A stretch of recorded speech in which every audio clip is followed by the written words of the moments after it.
Pinagsama-sama ang kanilang mga buto-buto. Nako, abangan nyo yan talaga. Kami naman ay magja-judge, di ba? Wow, magja-judge. Pero may mga konti rin kami mga pasilip ng aming mga love sa pagsayaw, di ba?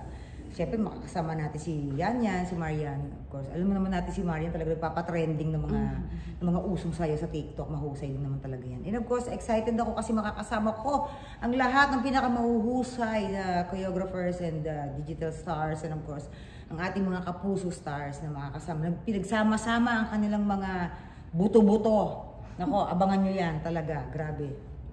Hindi sayaw. Yung mga naging icon sa pagsayaw. Abangan nyo yan. Sino naman kaya siya ngayon?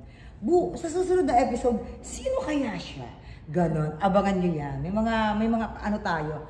Kumbaga, fun lang tayo. Bukod sa may mga natututunan tayo kung ano yung mga uso sa mga sayaw, meron tayong ibabalik na talaga namang nakakaloka. Kailangan effort, ganon. Diba? Basta iba yung henerasyon ngayon. Grabe, parang mga bakulaw sila kung sumayaw. Nagtititigan lang sila, parang, ano ba ito mga to? Mga alien yata ito. Wala ko masabi kung sino talaga, pero ang gagaling nilang lahat. Sobrang, skuday. Sa anak ko kasi, napalaki ko siya ng maayos.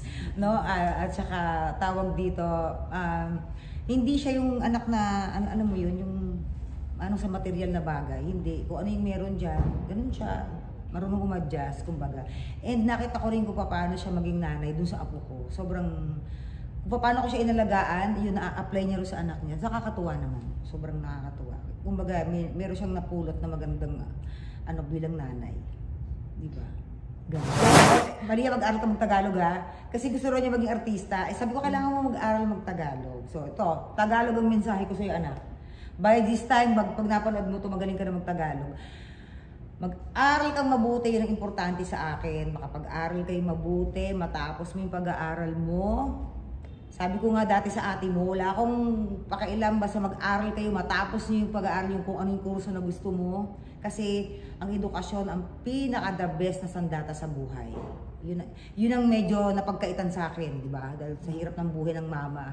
So, yun, hanggat kaya ko, mag-aral kayo at hindi ko kailangan ng mga first honor ko, mga summa cum laude, hindi ko kailangan yan. Kung mabibigyan, bonus na lang yan. Pero gusto ko matapos yung pag-aaral, anak. Yun lang, I love you.